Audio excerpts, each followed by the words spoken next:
बिस्मिल्लाहिर्रहमानिर्रहीम। आज हम इस वीडियो में एडियाबेटिक प्रोसेस के बारे में बात करेंगे कि ये एक ऐसा थर्मोडायनामिक प्रोसेस है जिसमें हीट या मास का ट्रांसफ़र नहीं होता सिस्टम और सराउंडिंग में। जैसे कि हम जानते हैं कि थर्मोडायनामिक प्रोसेस हीट एनर्जी और दूसरे फॉर्म्स की एनर्जी के साथ रिलेशनशिप से ताल्लुक़ रखता है। फॉर एग्ज़ाम्पल, अगर हम किसी सिस्टम को हीट देते हैं तो हीट देने से उस सिस्टम में जो मूवेबल पिस्टन है वो अप हो जाता है, मतलब कि हीट एनर्जी ट्रांसफ़र होती है मैकेनिकल एनर्जी में। अगर हम उसी मूवेबल पिस्टन पर एक्सटर्नली वर्क करें, उसको डाउन करें, तो उससे क्या होगा कि हमारा जो सिस्टम है उसमें हीट एनर्जी इंक्रीज़ हो जाएगी, मतलब कि मैकेनिकल एनर्जी हीट एनर्जी में कन्वर्ट हो जाती है। इस तरीके से हीट एनर्जी का और दूसरी फॉर्म्स की एनर्जीज़ का रिलेशनशिप होता है जो हमें थर्मोडायनामिक्स बताता है। अगर हम एडियाबेटिक प्रोसेस पर वापस आएँ तो उसमें हीट का एक्सचेंज नहीं होता सिस्टम और सराउंडिंग के दरमियान, मतलब कि हीट ज़ीरो होता है। सिस्टम को ना ही हीट दी जाती है, ना ही सिस्टम से हीट को बाहर निकाला जाता है। फिर भी ये एक थर्मोडायनामिक प्रोसेस है। तो वो कैसे है, चलिए इस वीडियो में देखते हैं। एडियाबेटिक प्रोसेस में एडियाबेटिक एक्सपेंशन भी होता है और एडियाबेटिक कॉन्ट्रैक्शन भी होता है, पर हीट को एक्सचेंज नहीं किया जाता। एडियाबेटिक एक्सपेंशन में एक कंटेनर लिया जाता है जो कि इंसुलेटेड कंटेनर हो, जिसमें से हीट ना ही अंदर जा सके ना ही बाहर आ सके। तो उसका जो मूवेबल पिस्टन होता है उस पर से एकदम से जब लोड हटाया जाता है तो वो पिस्टन अपवर्ड मूव करता है, मतलब कि कंटेनर का वॉल्यूम इंक्रीज़ हो जाता है, बढ़ जाता है, और कंटेनर का प्रेशर कम हो जाता है। तो इस कंडीशन में कंटेनर के अंदर का जो टेम्परेचर है वो भी कम हो जाता है।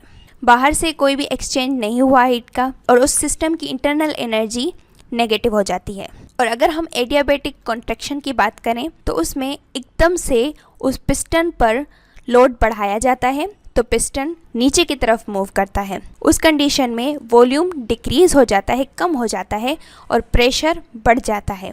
प्रेशर बढ़ने की वजह से टेम्परेचर भी इंक्रीज़ हो जाता है, और जो इंटरनल एनर्जी है उस सिस्टम की वो भी बढ़ जाती है, जिसको हम पॉजिटिव कह सकते हैं। जब एडियाबेटिक एक्सपेंशन होती है तो उस कंडीशन में जो वर्क होता है वो सिस्टम वर्क करता है, क्योंकि जो सिस्टम में गैस है वो पिस्टन को अपवर्ड मूव करवाने में मदद करती है, तो इसीलिए वर्क पॉजिटिव होता है। और एडियाबेटिक कॉन्ट्रैक्शन में सिस्टम पर वर्क किया जाता है, मतलब लोड को बढ़ाया जाता है, तो उस कंडीशन में वर्क जो है वो नेगेटिव होता है। अगर हम एडियाबेटिक प्रोसेस की इक्वेशन को ड्राइव करें फर्स्ट लॉ ऑफ थर्मोडायनामिक्स के मदद से, तो हम ये कह सकते हैं कि Q is equals to zero, क्योंकि बाहर से कोई भी हीट आ नहीं रही, ना ही अंदर से कोई भी हीट बाहर जा रही है। तो फर्स्ट लॉ ऑफ थर्मोडायनामिक्स की इक्वेशन में Q को ज़ीरो रखेंगे तो zero is equals to W plus delta U। तो ये इक्वेशन बन जाएगी W is equals to minus delta U, मतलब कि अगर वर्क पॉजिटिव है तो इंटरनल एनर्जी कम हो जाएगी। जब एडियाबेटिक एक्सपेंशन होती है जिसमें सिस्टम वर्क करता है, उस कंडीशन में हमारी जो इक्वेशन बनती है वो बनती है work is equals to minus delta U, मतलब कि इंटरनल एनर्जी कम हुई है। पर अगर हम बात करें एडियाबेटिक कॉन्ट्रैक्शन की जिसमें सिस्टम पर वर्क किया जाता है, तो उस कंडीशन में इक्वेशन बनती है minus W is equals two plus delta U, मतलब कि वर्क जो है वो नेगेटिव है, पर जो इंटरनल एनर्जी है वो बढ़ गई है सिस्टम की, क्योंकि प्रेशर बढ़ गया है।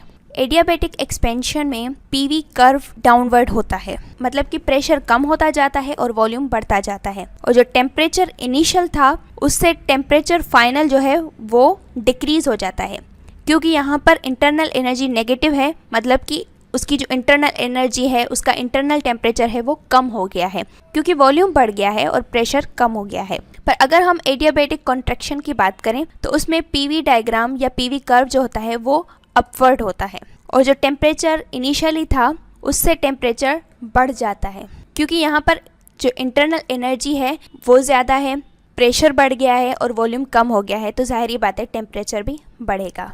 आई होप कि आपको एडियाबेटिक प्रोसेस समझ में आया होगा, और इस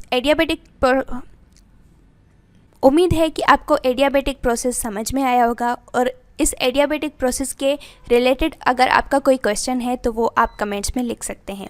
अगर आपको हमारी ये वीडियो काम की लगी तो इसे लाइक कीजिए और अपने क्लासमेट्स के साथ शेयर ज़रूर कीजिए। तो चलिए मिलते हैं नेक्स्ट वीडियो में।